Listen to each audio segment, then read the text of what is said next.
Bismillahirrahmanirrahim. Assalamualaikum warahmatullahi wabarakatuh. Itu juga nggak ada di salam di awal. Sebenarnya ada. Alhamdulillah, alhamdulillahilladzi arsala rasulahu bil huda wa dinil haq liyuzhirahu 'ala dini kulli wa kafa billahi syahida. Asyhadu an la ilaha illallah wa asyhadu anna Muhammadan abduhu wa rasuluh. Ya langsung saja ya. Ya dengan maksud tujuan saya di sini, saya hanya ingin menyelesaikan tugas kuliah saya yang berjudul perilaku produksi dalam ekonomi mikro Islam, disusun oleh Syuhada Al-Firdaus. Pendahuluan. Sesungguhnya kami telah menempatkan kamu sekalian di muka bumi, dan kami adakan bagimu di muka bumi sumber kehidupan sangat sedikit dari kamu yang bersyukur. Quran Surah Al-A'raf ayat 10. Produksi adalah sebuah proses yang terlahir di muka bumi. Produksi sangat penting bagi kelangsungan hidup manusia. Kegiatan produksi merupakan mata rantai dari konsumsi dan distribusi. Kegiatan produksilah yang menghasilkan barang dan jasa, kemudian dikonsumsi oleh para konsumen. Tanpa produksi, maka kegiatan ekonomi akan terhenti. Begitu pula sebaliknya, untuk menghasilkan barang dan jasa. Kegiatan produksi melibatkan banyak faktor produksi. Konsep produksi Islam berangkat dari status manusia sebagai abd dan khalifah fi al-ard. Dengan status ini, kegiatan produksi menjadi manifestasi ketundukan manusia pada kemampuannya. Manusia pada Allah Subhanahu wa taala. Quran surah Hud ayat 61. Sekaligus menjadi sarana untuk mengaktualisasikan kemampuannya di dalam Quran surah Al-An'am ayat 165. Kegiatan produksi tidak sekedar upaya memenuhi kebutuhan hidup sebagai homo economicus, tetapi juga menjadi sarana untuk mengupayakan keadilan sosial dan menjaga keluhuran martabat manusia.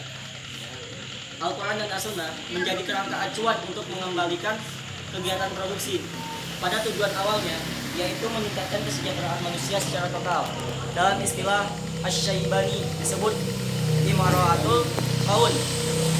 Seluruh proses dan kegiatan produksi mengarah pada pemuliaan status manusia, peningkatan kesejahteraan hidup, menghilangkan ketimpangan sosioekonomi, dan memberikan dampak positif bagi pertumbuhan dan kemandirian ekonomi.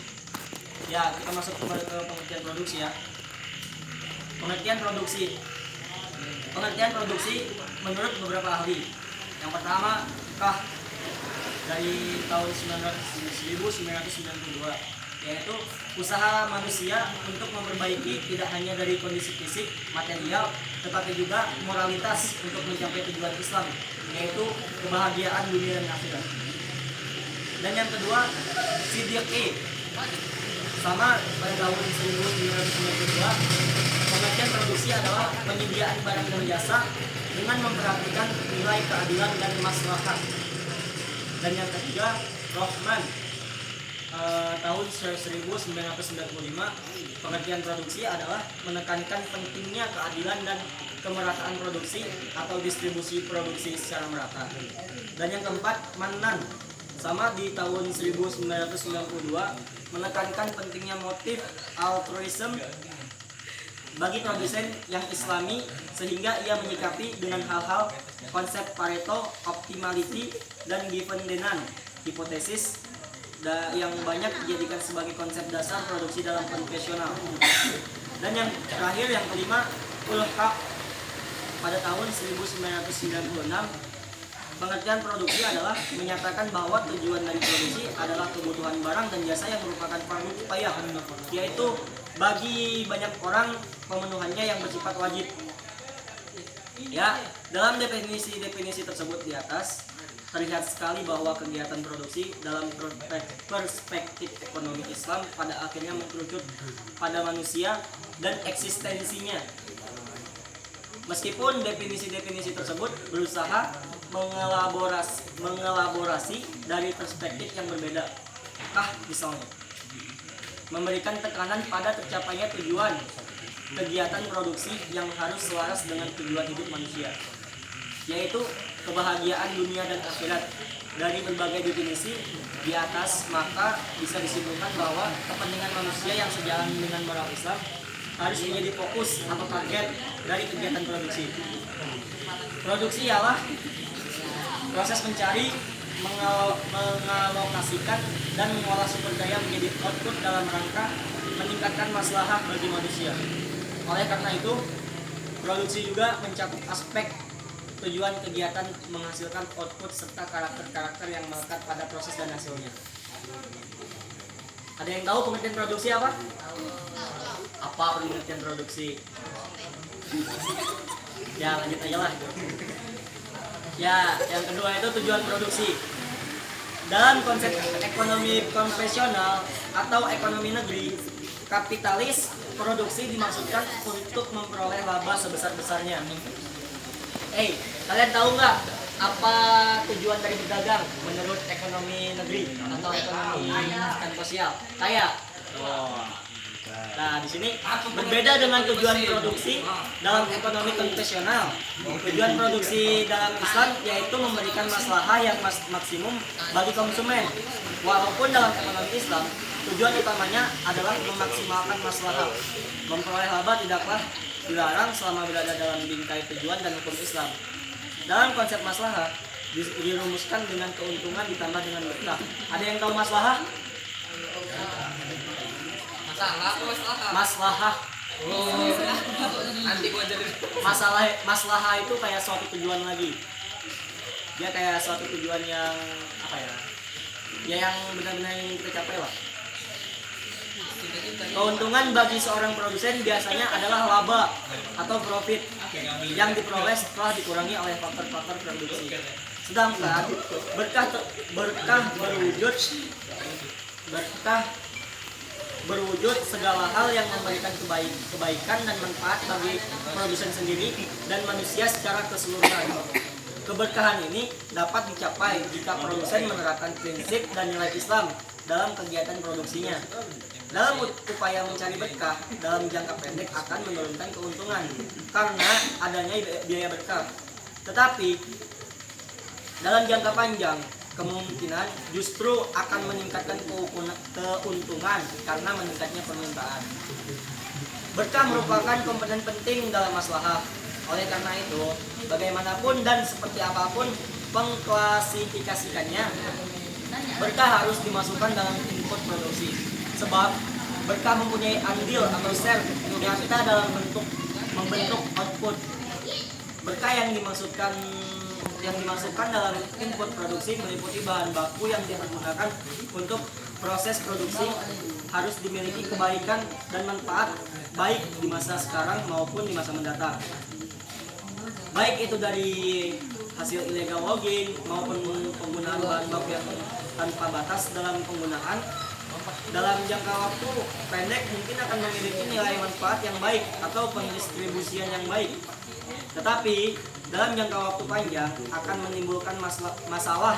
Sebagai contoh, penggunaan bahan baku dari illegal logging dalam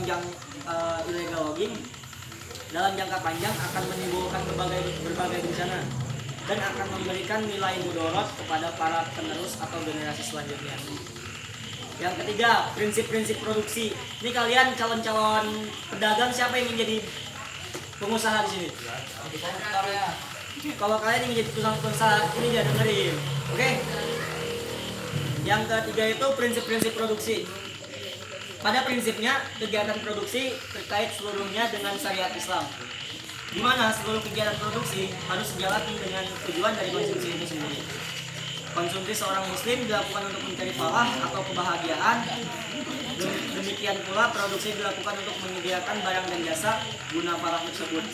Di bawah ini ada implikasi mendasar bagi kegiatan produksi dan perekonomian secara keseluruhan, antara lain. Yang pertama, seluruh kegiatan produksi terikat pada tataran nilai moral dan teknikal yang islami. Sejak dari kegiatan mengorganisir faktor produksi, proses produksi hingga pemasaran dan pelayanan kepada konsumen, semuanya harus mengikuti moralitas Islam. Mitwal 1992 mengatakan perbedaan dari perusahaan non-Islami tak hanya pada tujuannya, tetapi juga pada kebijakan ekonomi dan strategi pasarnya. Produksi barang dan jasa dapat merusak moralitas dan menjauhkan manusia dari nilai-nilai religius. Tidak akan diperbolehkan terdapat 5 jenis kebutuhan yang dipandang bermanfaat untuk mencapai falah, yaitu yang pertama kehidupan, yang kedua harta, yang ketiga kebenaran, yang keempat ilmu pengetahuan, dan yang kelima kelangsungan keturunan. Selain itu, Islam juga mengajarkan adanya skala prioritas atau seperti daruriyah, hajjiyah, dan tahsiniyah dalam pemenuhan kebutuhan konsumsi serta melarang sikap berlebihan. Larangan ini juga berlaku bagi segala mata rantai dalam produksi. Yang kedua, kegiatan produksi harus memperhatikan aspek sosial kemasyarakatan. Kegiatan produksi harus menjaga nilai-nilai keseimbangan dan harmoni dengan lingkungan sosial dan lingkungan hidup dalam masyarakat dalam skala yang lebih luas. Selain itu, masyarakat juga berhak menikmati hasil produksi secara memadai dan berkualitas. Jadi, produksi bukan hanya menyangkut kepentingan para produsen atau stockholders saja, tetapi juga masyarakat secara keseluruhan atau stakeholder. Pemerataan manfaat dan keuntungan produksi bagi keseluruhan masyarakat dan dilakukan dengan cara yang paling baik merupakan tujuan utama kegiatan ekonomi. Dan yang ketiga, permasalahan ekonomi muncul bukan saja karena kelangkaan, tetapi lebih kompleks. Masalah ekonomi muncul bukan karena adanya kelangkaan sumber daya ekonomi untuk memenuhi kebutuhan manusia saja, tetapi juga disebabkan oleh kemalasan dan pengabaian optimalisasi segala anugerah Allah, baik dalam bentuk sumber daya alam maupun manusia. Sikap tersebut dalam Al-Quran sering disebut sebagai kezaliman atau pengingkaran terhadap nikmat Allah. Hal ini akan membawa implikasi bahwa prinsip produksi bukan sekedar efisiensi, tetapi secara luas adalah bagaimana mengoptimalisasikan pemanfaatan sumber daya ekonomi dalam rangka pengabdian manusia kepada Tuhannya. Ya, yang seterusnya, kegiatan produksi dalam perspektif Islam. Islam bersifat altruistik sehingga produsen tidak hanya mengejar keuntungan maksimal saja. Produsen harus mengejar tujuan yang lebih luas, sebagaimana tujuan ajaran Islam, yaitu falah di dunia dan akhirat. Kegiatan produksi juga harus berpedoman kepada nilai-nilai keadilan dan kebajikan bagi masyarakat. Prinsip pokok produsen yang Islami yaitu, tolong ya, kalau nanti di akhir saya akan bertanya kuis, dan yang bisa menjawabnya akan saya beri hadiah apapun yang dia mau paket mobil, paket 50.000 pokoknya. Yang bisa ya, kunci satu set aja. yang bisa paket 50.000. Ya, prinsip pokok produsen yang Islami yaitu: 1. Memiliki komitmen yang penuh terhadap keadilan. Yang kedua, memiliki dorongan untuk melayani masyarakat sehingga segala keputusan perusahaan harus mempertimbangkan hal ini. Optimasi keuntungan diperkenankan dengan batasan kedua prinsip di atas. Saya kirim ke Bandung nih. Ayat Al-Quran tentang prinsip produksi. Ayat yang berkaitan dengan faktor produksi tanah dalam surah As-Sajdah, yang artinya, dan apakah mereka tidak memperhatikan bahwasannya kami menghalau atau awan yang mengandung air ke bumi yang tandus, lalu kami tumbuhkan dengan air hujan itu tanaman yang daripadanya makan hewan ternak mereka dan mereka sendiri. Maka apakah mereka tidak memperhatikan?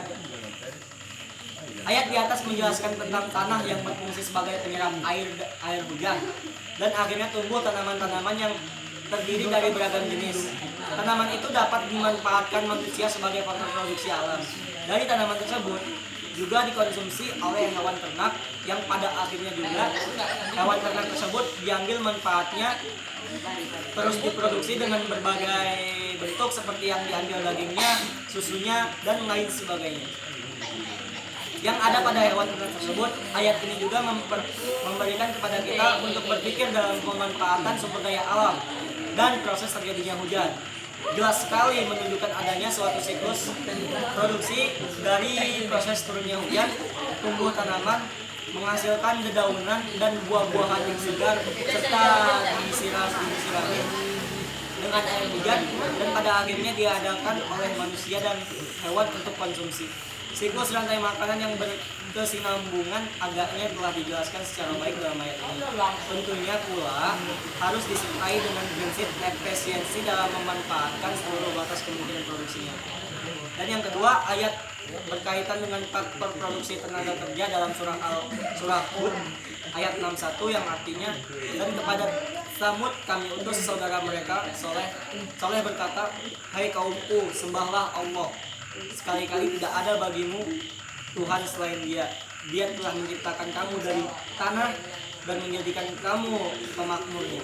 Karena itu mohonlah ampun kepadanya, kemudian bertobatlah kepadanya. Sesungguhnya Tuhanku amat dekat rahmatnya lagi memperkenankan doa hamba. Kata kunci dari faktor produksi tenaga kerja terdapat dalam kata wastamarakum yang berarti pemakmur. Manusia sebagai khalifah di muka bumi ini diharapkan oleh Allah untuk menjadi pemakmur bumi dalam memanfaatkan tanah dan alam yang ada.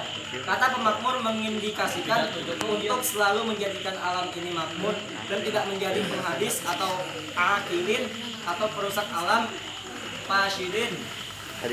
Manusia dengan akalnya yang sempurna telah diperintahkan oleh Allah untuk dapat terus mengolah alam ini bagi kesinambungan alam itu sendiri.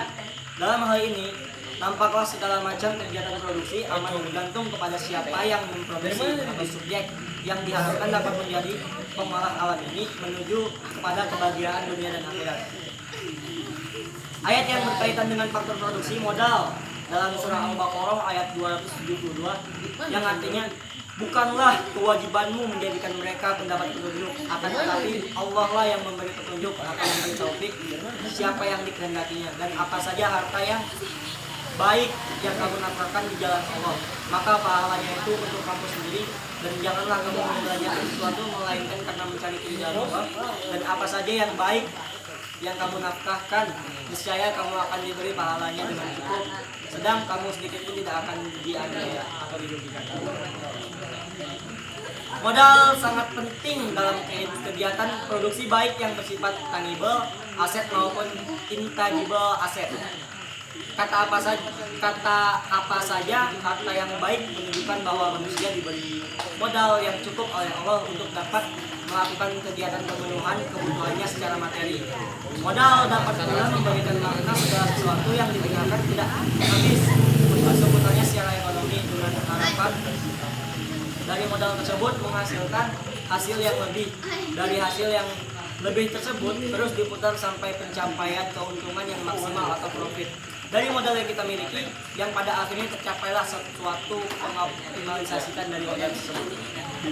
Dan yang terakhir dia etika produksi. Setelah ini ada kuis ya. Etika produksi. Etika sebagai praktis berarti nilai-nilai dan norma-norma moral sejauh dipraktikkan atau justru tidak dipraktikkan, walaupun seharusnya dipraktikkan. Etika sebagai refleksi adalah pemikiran moral. Dalam etika sebagai refleksi kita berpikir tentang apa yang dilakukan dan khususnya tentang apa yang harus dilakukan atau tidak boleh dilakukan. Secara filosofi, etika memiliki arti yang luas sebagai pengkaji moralitas. Terdapat 3 bidang dengan fungsi dan perwujudan, yaitu deskriptif atau deskriptif ethics. Dalam konteks ini, secara normatif menjelaskan pengalaman moral. Secara deskriptif berusaha untuk mengetahui motivasi, kemauan dan tujuan suatu tindakan dalam tingkah laku manusia. Kedua, etika normatif atau normatif ethics yang berusaha menjelaskan mengapa manusia tidak seperti yang mereka lakukan dan apakah prinsip-prinsip dari kehidupan manusia. Ketiga, matematika atau mathematics yang berusaha untuk memberikan arti istilah dan bahasa yang dipakai dalam pembicaraan etika serta cara berpikir yang dipakai untuk membenarkan pernyataan-pernyataan etika.